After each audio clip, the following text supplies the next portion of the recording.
बहुत समय पहले समंदर किनारे बसे एक छोटे से गांव में टिम्मी नाम का एक नन्हा लड़का रहता था, जो हमेशा अपनी लकड़ी की तलवार और कागज की टोपी पहनकर पूरे गांव में घूमता था और खुद को कैप्टन टिम्मी, सबसे महान समुद्री डाकू कहकर बुलाता था।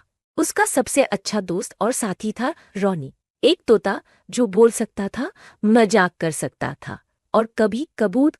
टिम्मी को समुद्र, जहाजों, खजानों और साहसिक कहानियों से बेहद लगाव था, और उसकी यही दीवानगी एक दिन असली साहसिक सफर में बदल गई, जब उसे अपने दादाजी की पुराने संदूक में से एक धूल से भरा पर जादुई सा दिखने वाला छजा लिखा था, जिस पर लिखा था, केवल वो ही असली खजाने का हकदार है जो दिल से दूसरों के लिए सोचे और 7 कठिन पड़ावों को पार कर सके।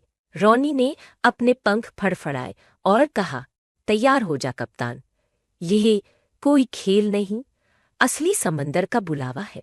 टिम्मी ने बिना किसी डर के अपनी छोटी सी नाव निकाली और दोनों दोस्त निकल पड़े उस रहस्यमय सफर पर, जहां न उन्हें मंजिल का समंदर की लहरें जैसे उन्हें निगलने को आतुर थी, लेकिन टिम्मी की हिम्मत और रॉनी की दिशा की समझ ने उन्हें सही रास्ते पर टिकाए रखा। दूसरे पड़ाव पर वे पहुंचे एक चमकते मगर डरावने द्वीप पर, जहां पेड़ बोलते थे और पहेलियां पूछते थे। गलत जवाब देने पर इंसान पत्थर में बदल जाता था। टिम्मी ने अपने दिल और रॉनी के दिमाग से सब पहेलियों को हल किया और अगला द्वीप पार किया। तीसरे द्वीप पर उन्होंने देखे पानी के नीचे के अजगर जैसे जीव, लेकिन टिम्मी न्यो नारकी तेज नजरों ने उन्हें रास्ता दिखाया। चौथे पड़ाव पर उन्हें एक गुफा मिली जो पूरी तरह अंधेरे से भरी थी, और तभी रोशनी होती थी जब कोई दिल से सच बोले।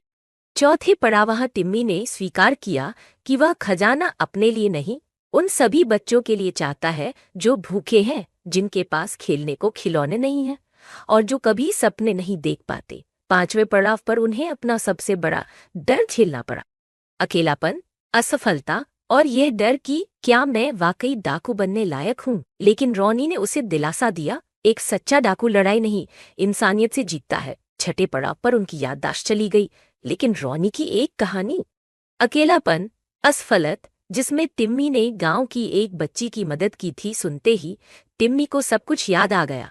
सातवें और अंतिम पड़ाव पर उन्हें मिला एक चमकदार द्वार, जिसके सामने खड़ा था एक जादुई पहरेदार, और उसने पूछा, क्या तुम यह खजाना अपने लिए चाहते हो या दुनिया के लिए?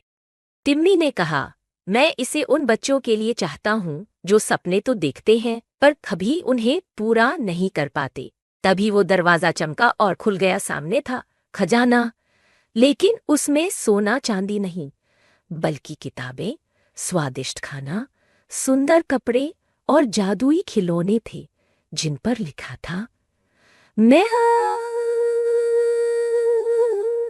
सच्चा खजाना वो है जो बांटा जाए, जो हंसी लाए, जो जिंदगी में रंग भर दे। टिम्मी और रॉनी उस खजाने को लेकर अपने गांव लौटे और सब बच्चों में प्यार से सब कुछ बांटा।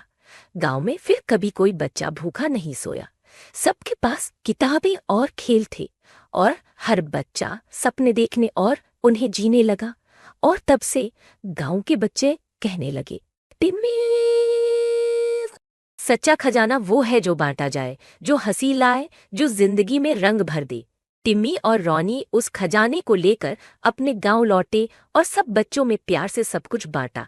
गांव में फिर कभी कोई बच्चा भूखा नहीं सोया, सबके पास किताबें और खेल थे, और हर बच्चा सपने देखने और रॉनी सिर्फ समुद्री